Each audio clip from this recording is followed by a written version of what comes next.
Okay, kids, good morning. Here we are back in the garage again. I don't even know if anybody's watching these videos, and I don't really care because I'm having too much fun making them. So, 18 years old, no job, no prospects. Ellen's in the house clucking because she's mad because I'm out of work.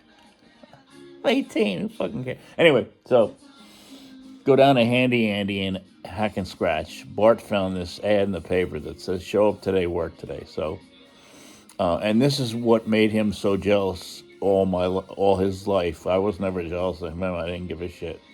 So we walk into Handy Andy, and the guy goes, "Who has a car?" So I had a car. He didn't. So the guy sent him to Manhattan Shirt Company in Glenrock and sent me to Mercedes in Montvale. So that was always a big stumbling block for him because he thought he should have got the gig at MB. He would have lasted 14 seconds there. Anyway, so I go up there, one Mercedes drive.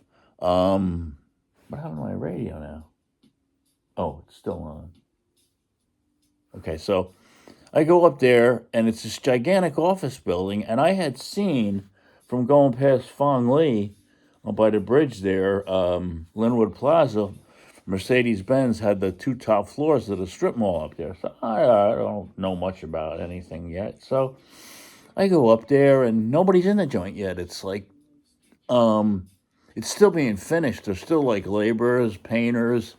Night Electric was there finishing up, landscrapers, and so I don't know any. Oh God, I'm itching here. So I go up there, and Neptune is moving all this brand new office furniture into this place with these. It was all open landscape at the time. So anyway, I go up there. I'm a temp. They say go see this guy Frank Hayes. So I go up there, see Frank Hayes, and he had another guy that was full time, Vic, who was from the Philippines, did absolutely no work at all. So I get up there, and so I'm doing whatever he told me, basically cleaning up and everything. So the people move in, and now this place is starting to take off, but it does have some growing pains. So they had this pneumatic cart system that was, I forgot the name of the company that made them, but they were these little carts about, I guess, a foot and a half by maybe a foot long, and they went on these little tracks all around the mailroom, the central files, the microfilm, and the second floor and third floor service desk. So these idiots at the service desk would always overload them. So they would get stuck in the switches because they went up the wall and then it switched over and went down. So I'm a stupid kid. I'm trying to get these out of the switch. No training at all. No training at all. So I'm hanging 3 floors up on these carts trying to get them out. And then if I got stuck, Dennis from the mailroom was this old crust. Carts are stuck. It's switch 87. So there I am hanging on the carts and everything. But that's not what I came here to tell you about. So I go down to Coolidge Avenue, where I go in this place, step in it. This was a dream come true for this gearhead. A full machine shop, injection pump testers, CIS testers, transmission testers, chassis dyno, everything. So anyway, we're working there. These are lunatics. These guys are fucking lunatics. I can't believe nobody died there. So this guy shows up, Dennis, but he wanted everybody to call him Sergeant. We call him Sergeant Tanaka because he was out there.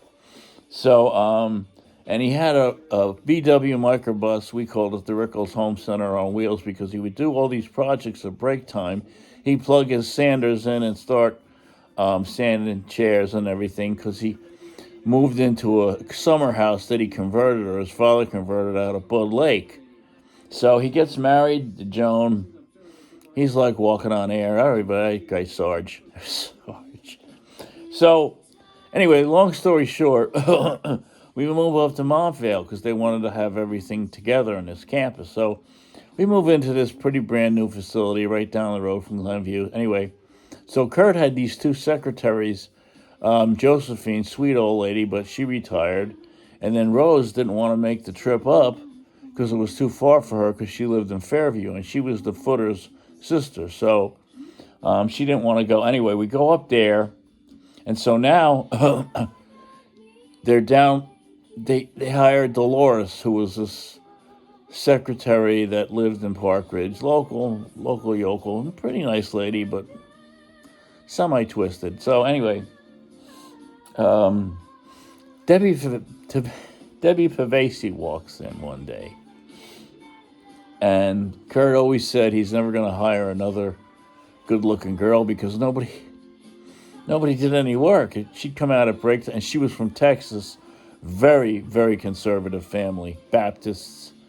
So she marries good buddy Barry Pavesi because they met in some backwater in Texas college. So she didn't give a shit about this guy. She just wanted to get out of the tenement that she was in because couldn't do anything out there. The Baptists are just, they're worse than the Catholics. Maybe not. I don't know who's worse. But anyway, so she comes out here and she's cutting loose. I mean, she starts smoking, drinking, hanging out at Davy's locker, everything. So I don't, she was pretty, everything. Not my cup of tea, right? So Johnny Bishop was there. Johnny Bishop was like Kurt's assistant. So Johnny would start drinking about 10 in the morning. His wife would dress him up, khakis, nice shirt. He'd come in at 9 o'clock. By 10 o'clock, the shirt would be out of his pants. He'd be all disheveled, and he'd be toting a Miller bottle in his hand. So, all right, that's the way. So, Debbie comes in, and I don't know. I became pretty good friends with Johnny. And I'm living in Allendale, and I get this call one night around 6 o'clock. So it's Johnny. He goes, "Can you come pick me up?" So, yeah, I figured he had car trouble. Most of the time when he said come and pick me up is because he couldn't drive because he was loaded. So I figure I'd go up there, and the whole place is wide open. They never closed it. Doors are open, the bays are open, everything's open. So something's up in this predicament. I don't know what it is. Debbie comes out of the men's locker room crying. So, I don't know. I don't really give a shit. So I take him. It turns out he's porking her in the men's locker room every night after everybody goes home. So, all right, that's great. Tremendous. So, enter Sarge into the picture. Now, Sarge is this not retired, but he was in the Air Force for a couple of years, and he wants everybody to call him. So, that's why we call him that, because he was a tech sergeant. So anyway, he's married, living at Bud Lake. He's got an hour commute every night to go home, at least an hour. He's way the fuck out and bumfuck out there, 80. So anyway, he fell madly in love with Debbie, madly in love with her. And so our benches were together, so we were pretty much next to one another. So I didn't know any of this. I mean, Debbie later told me that they're parking in the Sears parking lot in Paramus Park, and in her car, she had a Nova, 74 Nova, ugly piece of shit, red. And so she's telling me, he's parking me in a parking lot, and his jizz is all running down her legs, and anyway, he's not getting home till 8, 9 o'clock at night. And he's telling Joan he was helping Tommy Massey, this guy was a flaming fucking asshole. And so now they're going to take the girls canoeing because Sarge is now going down on Debbie, and Joan, being the good Catholic that she was, wouldn't let Sarge. This is all public knowledge. Who talks about this shit? Not me. This is not public shit. So anyway, he's going out with Debbie, da-da-dee-da-da-da-da-da-da. So Debbie wants to go see the ruins of Pompeii up in Boston. And he can't go because that means the whole weekend off. So he says, would you take her? Who wants to go see something ruined? Wait till they fix it. Anyway, I take her up there, and I said, you going to be all right with this? Well, I bring her back. We go to the ruins of Pompeii. So I don't know what I'm looking at, right? It's just bullshit. So I bring her back. Monday morning, Sarge says nothing to me. He's just cold as ice because he thinks I porked her. Well, I wasn't going to pork her because she wasn't my cup of tea. So anyway, so we had, let's see, Thursday, on Thanksgiving, Thursday, Friday, Saturday, and Sunday off. So as it turns out, after that, it was close to when I went to Boston and parked the car. Sarge comes into work that Monday after Thanksgiving, completely bruised. His face was just smashed to shit. So, being the Mick that he was, closed mouth. What happened? Never said anything. So, it turns out that the Thanksgiving dinner at the parents' house, somewhere up in Park Ridge or wherever they lived, it got ugly, kids. So Joan's there, the two girls, his little daughters were there, and his brother's there. And I think alcohol was involved in this. I'm not sure, but I'm just saying I think. So anyway, it turns out that his brother is loaded. He's loaded, and his brother accuses Sarge of cheating on Joan because he found out he's doing Debbie in the parking lot of the Sears in Brahmas Park. So, with that, Sarge lunges across the Thanksgiving table at his brother. A fight ensues. Both brothers go through the living room window onto the front lawn.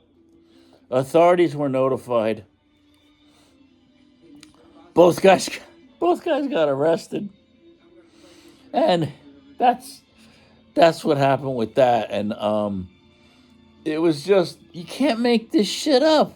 You really can't. I mean, it's just so fucking amazing. I still can't believe that between Coolidge Avenue and Glenview Road, the amount of narcotics that were taken and the amount of alcohol that, Herb Oscar Anderson, nobody died. Because these guys are high blading the forklift. You know, it's like waist level. You're not supposed to high blade when you're driving it with no load on it. You're supposed to go almost on the floor, so in case something happens, you don't stab the fucking chest. And these guys were just running around these forklifts like crazy, and man, you can't make it up. Can't make it up. So anyway, so many other things that happened. As I think of them, I'll tell you, but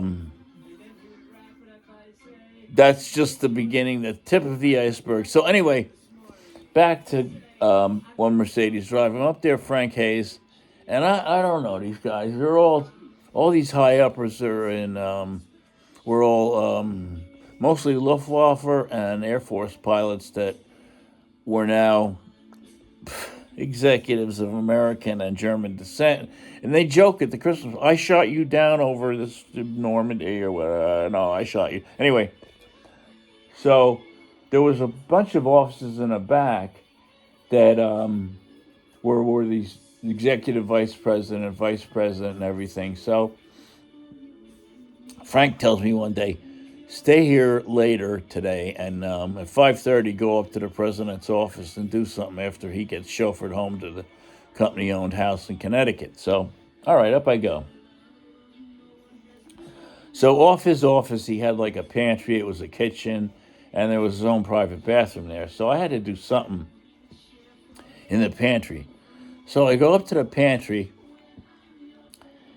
and I figure nobody's there. I look in the bathroom, 2 sets of feet, one pointing up, one pointing down. So I'm like, better get the hell out of Dodge on this one. So I go back down. Frank's office is on the ground floor, almost on a basement. So he goes, what happened? You didn't do it? I said, well, I went in there and I saw 2 sets of... He stopped. Don't. What? Did you tell anybody? No. Don't tell anybody. Go home.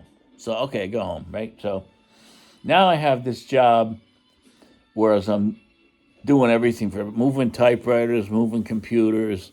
I could walk from one end of that building to the other and get stopped 57 times to do shit. So Frank doesn't like that because these orders are not going through him, which is very bad, verboten. So I don't give a shit. I'm a kid. Who cares? I told the guy. Ernest O. Rupert, who was Frank's boss, calls me into his office and said, "Why don't you work after 5 o'clock?" I'm like, "Because I don't want to. I'm a kid." And his secretary, Gisela Noonhauser, as opposed to another one was Gisela Fraufurter. I kid you not, real names. So I'm pretty much telling Rupert off. He's a total Nazi, right? And she's like, I can hear her behind the screens chuckling that she can't believe I'm mouthing off to this. I didn't give a shit. 18, 19, who cares? Get another fucking job, right? So now they got me going in the reception area.